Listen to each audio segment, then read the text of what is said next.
Hello everyone, my name is John Bussart. I'm an HPE Business Transformation Center engineer for Ingram Micro. I help support servers, blade systems, storage, as well as networking technology solutions from HPE. In my videos, what I normally like to do is show you a slide from a popular PowerPoint and then demonstrate to you what that means within a management interface. Today we're going to do something a little bit different. We're going to do an unboxing video. And we're going to look at the HPE Nimble 5th generation storage system. In particular, we're going to be looking at an AF40 based storage system. So the AF in AF40 means it's an all-flash array based solution. Now if I had an HF, that would be a hybrid flash array. And what that means is that would be a spinning disk based solution with just enough SSD drives to be able to augment performance. So certainly these solutions are predictive, cloud ready, as well as timeless. I'm going to talk a little bit about timeless. So certainly this solution has an all-inclusive licensing. The thing you have to buy after the fact in order to be able to get this solution to perform as expected. It does have an active-passive model to its controllers in the environment. So most arrays will have active-active based controllers, and what that means is some of your volumes are supported by one of the controllers, and other volumes are supported by the secondary controller in the solution. And if any one of those controllers fails, then the surviving controller would take ownership of all those volumes.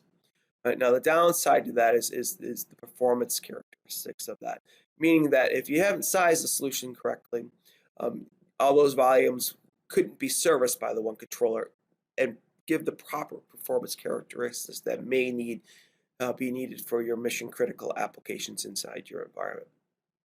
So with an active-passive model, we have the ability to be able to do some interesting things. So a lot of us think that hey, how often does a controller actually fail? But maybe not so often, but we do actually have firmware upgrades that are happening at a quicker pace, especially with all the security concerns that are kind of out there.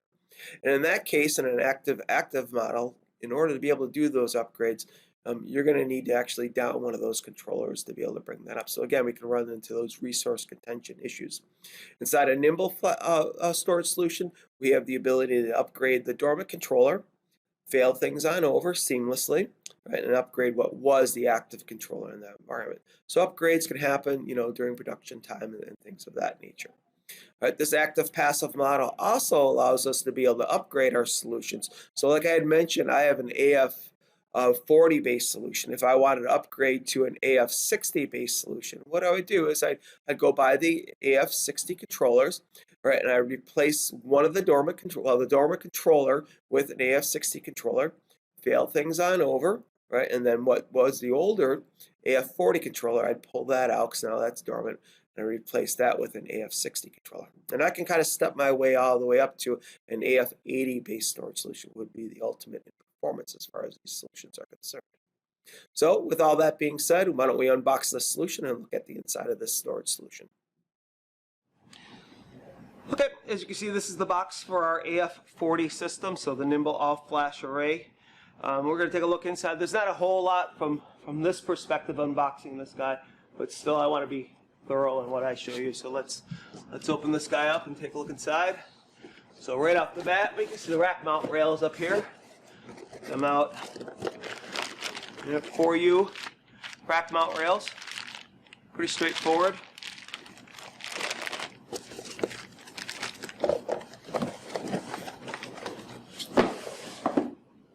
We have a little bit of packing over here,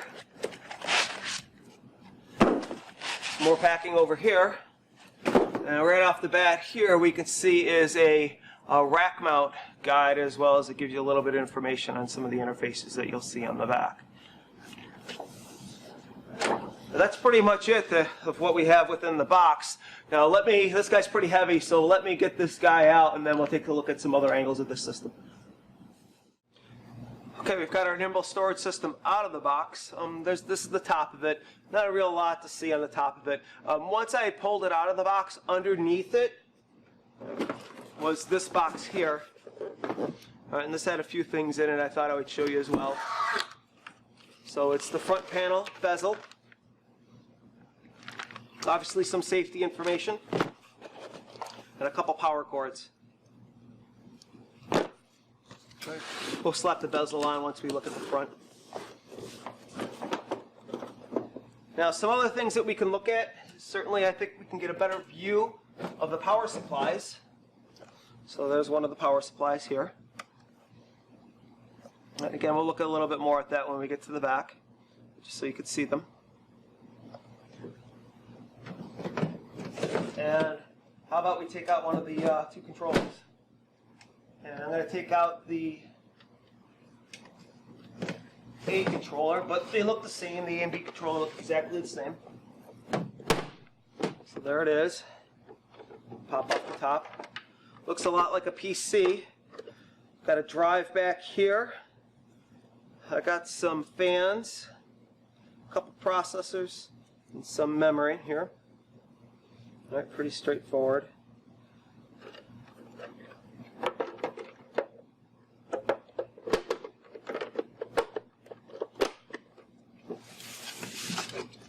Slide this back in. And let's take a look at the back of this system.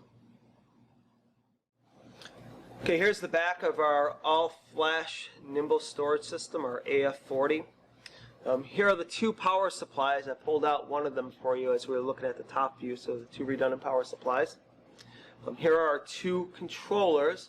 This is certainly an active passive-based storage system, so only one of these controllers is ever active at any given time.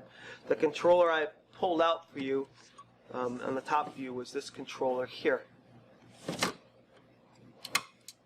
This controller is an iSCSI-based controller, and it has two SFP ports per controller, and there's these 10 gig SFPs installed in them. Some other ports that are on each of these controllers is the two management ports, the two SAS expansion ports for additional SAS storage shelves, and then there's some blocked off ports over here. A couple of them look like they're USB ports on the back. Now, another interesting thing on each of these controllers, I have these 1/8" ports over here, which will connect. What's strapped over here are some serial cables. Right. So those cables go into there. So in the worst case circumstances, you could console into this guy and get access to the storage system. I've never had a need to use anything like that in this Nimble storage box, but they're there in case you do. Okay, here's the front of our AF40. Real quick, over here is a power button. Over here is a status LED for the A controller. And here's another one over here for the B controller. Now my system can hold 48 drives, and they're half filled right now, meaning I only have 24 drives. Each one of these is a 3.5" carrier that can hold two 2.5" drives. So I'll pop out one of these drives. So the top one in each of these spaces is populated. And this is a 480 gig SSD drive. And then again, the bottom one in each one of these 3.5" spaces is unpopulated for future expansion.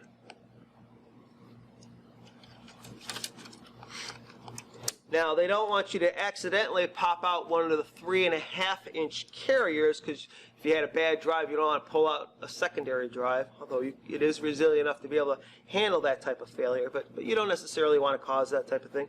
So you can get the 3.5" drives out, but you just can't just push at it. There's actually a little plastic piece you have to get your kind of thumbnail into and pull out. All right, once that's been pulled out, then you can pull out this carrier. And that would take out, again, the two drives.